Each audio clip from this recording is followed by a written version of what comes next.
የኢላፍቲው ቤተሰቦች እንዲሁም ገና ላልተቀላቀላችሁም አሰላሙ አለይኩም ወራህመቱላሂ ወበረካቱ።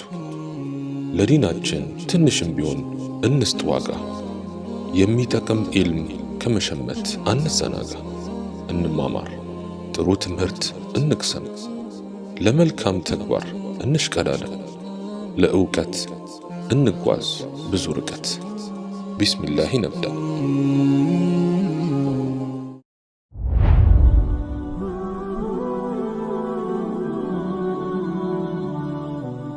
አስማእ ቢንት አቡበክር ከተከበረ ሙስሊም ቤተሰብ የተገኘች ሴት ስትሆን አባቷ አቡበክር የነቢዩ ዓለይሂ ሰላቱ ወሰላም የልብ ወዳጅና ምትክ ወይም ኸሊፋ ነበሩ።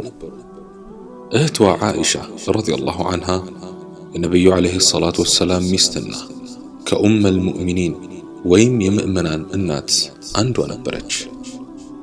ባለቤቷ ዙበይር ኢብኑል ዐዋም ረዲየላሁ ዐንሁ የነቢዩ ልዩ አማካሪዎች ከነበሩት አንዱ ሲሆን ልጇ ዓብዱላህ ኢብኑ ዙበይር ረዲየላሁ ዐንሁ ለሐቅ በነበረው ቀናኢነትና ጥንካሬ እጅግ የታወቀ ሰው ነበር። አስማእ ኢስላምን ለመጀመሪያ ጊዜ ከተቀበሉት ሙስሊሞች ጋር ትመደባለች። ወደ ኢስላም በመግባት ወንዶችና ሴቶችን ጨምሮ 17 ሰዎች ብቻ ናቸው የሚቀድሟት። አስማእ የነቢዩን ዓለይሂ ሰላቱ ወሰላም የመዲና ጉዞ ዕቅድ ምስጢር ከሚያውቁ ሰዎች አንዷ ነበረች። የቁረይሽ ባለስልጣናት ነቢዩን ለመግደል በነበራቸው ዝግጅት ምክንያት የጉዞው ምስጢራዊነት በከፍተኛ ደረጃ የተጠበቀ ነበር። በስንብታቸው ምሽት አስማእ በአንድ አገልግል ምግብና በሁለት ከረጢቶች ውሃ ሞላች። ለከረጢቶቹ መቋጠሪያ ገመድ በማጣቷም የወገቧን መቀነት ወይም ኒጣቅ ፈታች። አባቷ ለሁለት እንድትሰነጥቀው ነገሯት። ነቢዩም ተግባሯን አደነቁ። በዚህ ምግባሯ ነበር ባለ ሁለት መቀነቷ ዛቱ ኒጣቀይን በመባል የታወቀችው። የመጨረሻው ሂጅራ በነቢዩ መካን መልቀቅ ከተፈጸመ በኋላ አስማእ አረገዘች። እንደ ሌሎች የነቢዩ ዓለይሂ ሰላቱ ወሰላም ሶሐቦች ሁሉ እርሷም ሆነች ባለቤቷ ከነቢዩ ስደት በኋላ በመካ የመኖር ፍላጎት አልነበራቸውም። እርግዝናዋም ሆነ የመንገዱ ርቀት ሳይበግሯት ወደ መዲና ጉዞ ተነሳች። በመዲና ዳርቻ ላይ ከምትገኝ ቁባ ከምትባል ስፍራ እንደደረሱ ዓብዱላህ የተባለ ወንድ ልጅ ወለደች። የልጁ መወለድ ታሪካዊነት ስለነበረው በሙስሊሞች ዘንድ በተክቢራና ተህሊል አላሁ አክበር ላኢላሃ ኢለላህ የገለጹትን ደስታ ፈጠረ። አስማእ በመልካም ስነ ምግባሯና በልብ ብርሃንነቷ በዘመኑ የታወቀች ሴት ነበረች። ርህራሄዋን በተመለከተ ልጇ ዓብዱላህ በአንድ ወቅት እንዲህ ሲል የእማኝነትን ቃሉን ለግሷል። ከአክስቴ ከዓኢሻና ከእናቴ ከአስማእ የበለጡ ርህሩህ ሴቶች እስካሁን ድረስ አላየሁም። የሁለቱ ሴቶች ርህራሄ የተለያየ ገጽታ ነበረው። አክስቴ በቂ የመሰላትን ያህል ማጠራቀሟን ካረጋገጠች በኋላ ለችግረኞች ታከፋፍሏለች። እናቴ በበኩሏ ለነገ የሚል ሐሳብ የላትም። እጇ ላይ የገባውን ሁሉ ወዲያውኑ ለተቸገሩት ትለግሳለች። የአስማእ ለባምነት እጅግ የሚደነቅ ነው። አባቷ አቡበክር ለቤተሰባቸው አንዳች ነገር ሳይተው ከ6000 ዲርሃም የሚበልጥ ንብረታቸውን ጠራርገው ነበር ወደ መዲና የተጓዙት። በዚያን ጊዜ ሙሽሪኮች የነበሩት የአቡበክር አባት አቡ ቁሓፋ የልጃቸውን ወደ መዲና መጓዝ እንደሰሙ ቤታቸው ድረስ በመሄድ ለአስማእ እንዲህ አሏት። ካለ ገንዘብ ትቶሽ እንደሄደ እርግጠኛ ነኝ። አስማእ አይደለም አያቴ ሆይ፣ አባቴ በቂ ገንዘብ ትቶልኝ ነው የሄደው ስትል መለሰችላቸው። ጥቂት ገንዘብ መሰል ጠጠሮችን በገንዘብ ማስቀመጫ ትንሽ ሳጥን ውስጥ አኖረቻቸው። በጨርቅ ከሸፈነቻቸው በኋላ አይነ ስውሩ አያቷ በእጃቸው እንዲዳስሱት በማድረግ አየህ ምን ያህል ገንዘብ አባቴ ትቶልኝ እንደሄደ አለቻቸው። አስማ ይህንን ስልት የተጠቀመችው ሙሽሪኩ አያቷ ገንዘብ የላቸውም በሚል ከኔ ወሰዱ እንዳይሉ በመስጋቷ ሲሆን ከርሳቸው መውሰዱን የጠላችበት ምክንያትም ምንም እንኳን አያቷ ቢሆንም ከሙሽሪክ ወይም አጋሪ ሰው እርዳታ መቀበል ኢስላማዊ ስብዕናዋን እንደማዋረድ ስለቆጠረችው ነው። አስማ በእናቷም ላይ ተመሳሳይ አቋም ነበራት።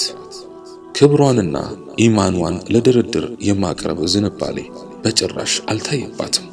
በቅድመ ኢስላም ከአባቷ ጋር የተፋታችው እናቷ ቀቲላ አንድ ወቅት በመዲና ሳለች ልትጎበኛት መጣች። ኢስላምን ያልተቀበለችው እናቷ ወደ እርሷ ስትመጣ ደረቅ ኮምጣጤ የተጣራ ቅቤ ይዛላት ነበር። አስማ አስቀድማ ለእናቷ የመግባት ፍቃድ አልሰጠችም። ያመጣችውን ስጦታም አልተቀበለችም።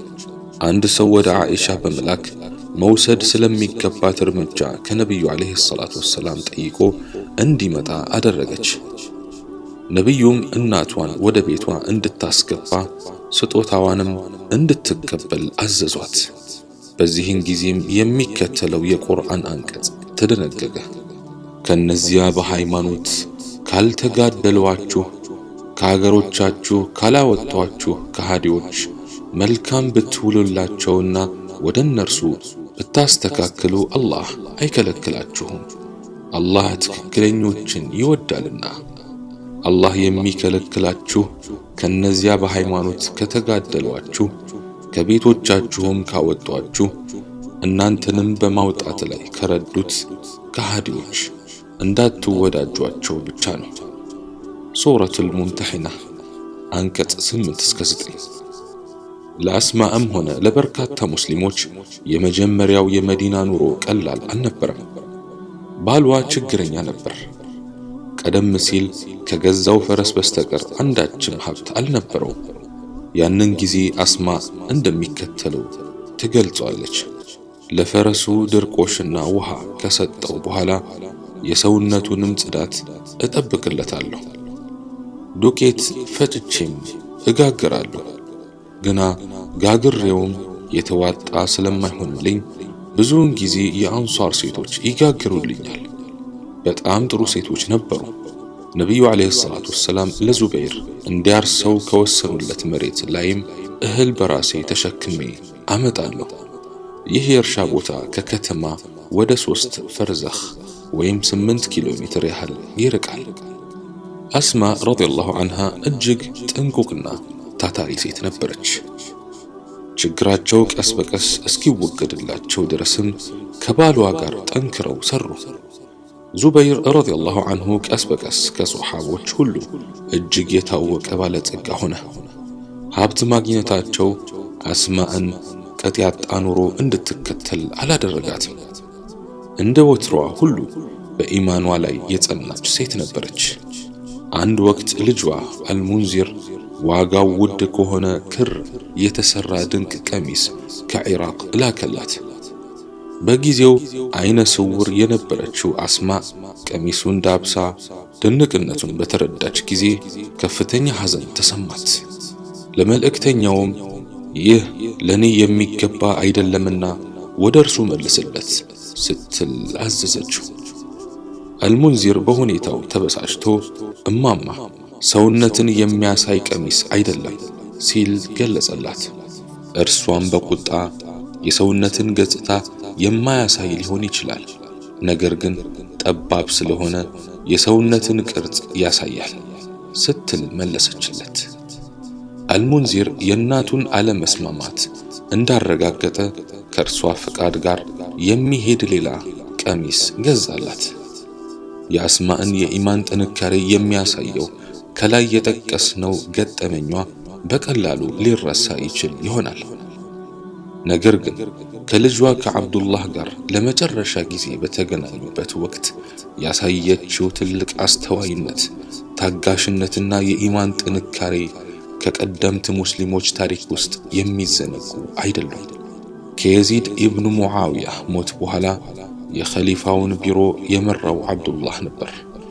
የሒጃዝ፣ የሚስር ወይም ግብፅ፣ የኢራቅ፣ የኹራሳን አብዛኛው የሶሪያ ህዝብ የእርሱ አፍቃሪ ስለነበሩ የኸሊፋነት ስልጣኑ ለእርሱ እንዲረጋ ወሰኑ። ነገር ግን በኑ ኡመያዎች ድርጊቱን በመቃወምና ኸሊፋውን በመንቀፍ አልሐጃጅ ኢብኑ ዩሱፍ በተባለ ሰው የሚመራ ትልቅ ሰራዊት አንቀሳቀሱ።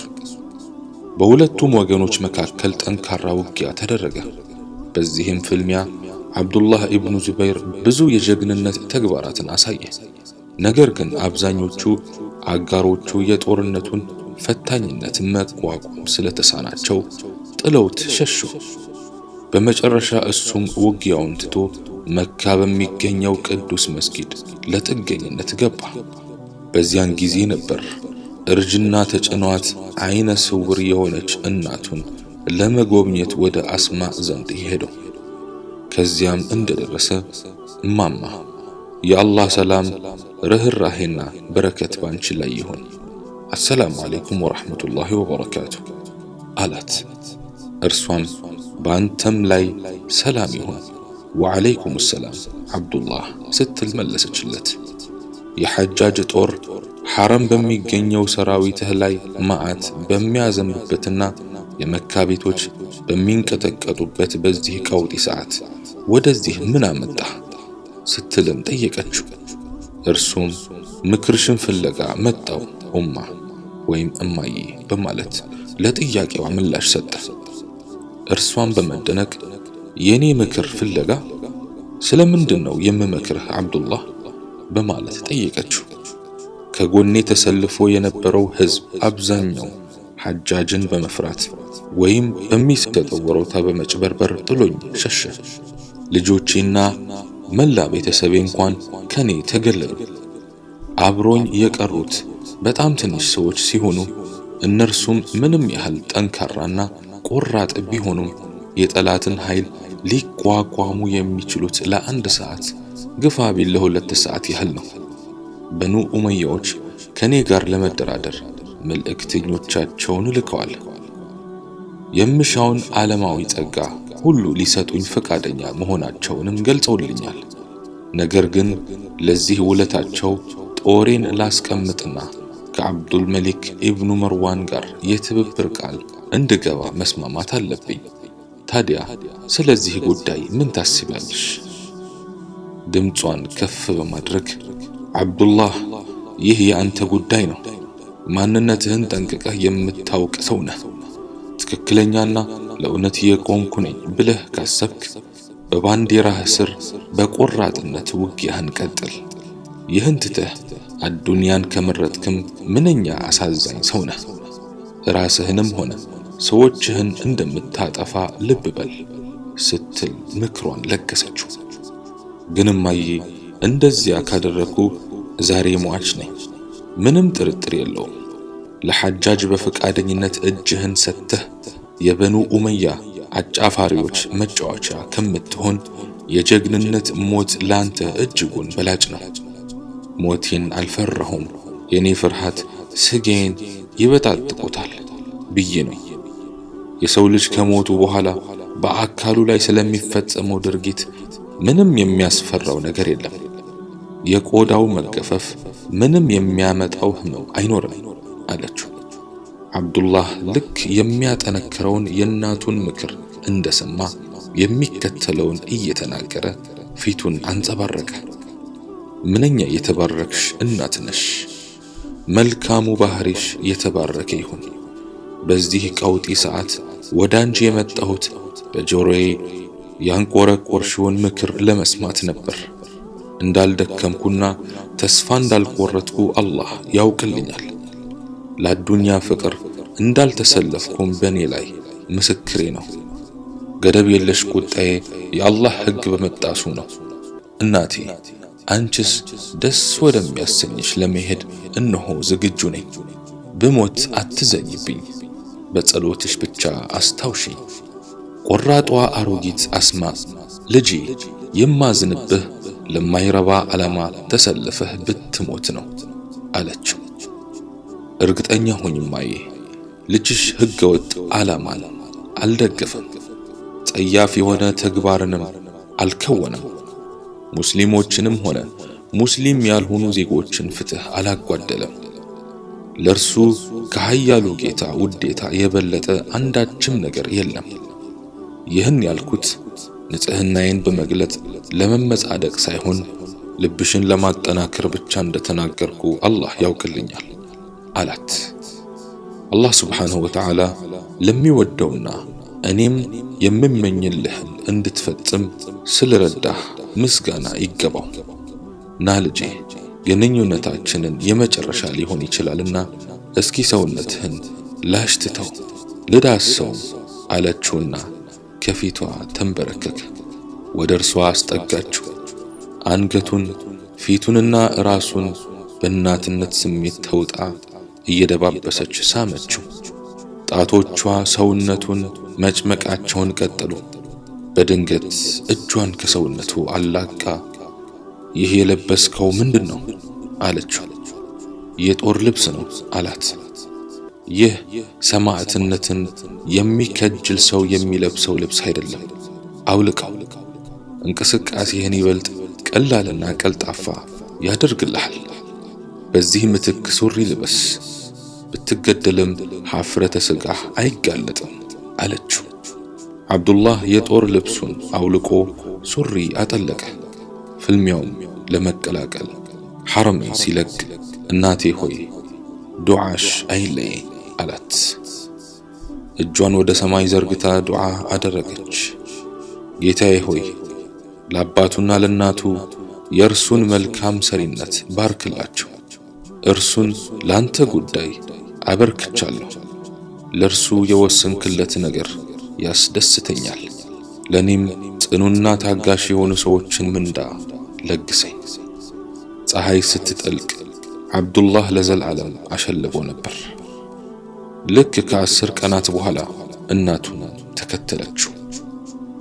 የ100 ዓመታት ዕድሜ ባለጸጋ ነበረች። ዕድሜ የዓላማ ጽናቷን አልዘረፋትም፣ የአእምሮ ብሩህነቷን አላደበዘዘውም። አላህ መልካም ስራዋን ይውደድላት፣ በሰማነውም የምንጠቀም ያርገን። ወሰላሙ ዐለይኩም ወረሕመቱላሂ ተዓላ ወበረካቱሁ።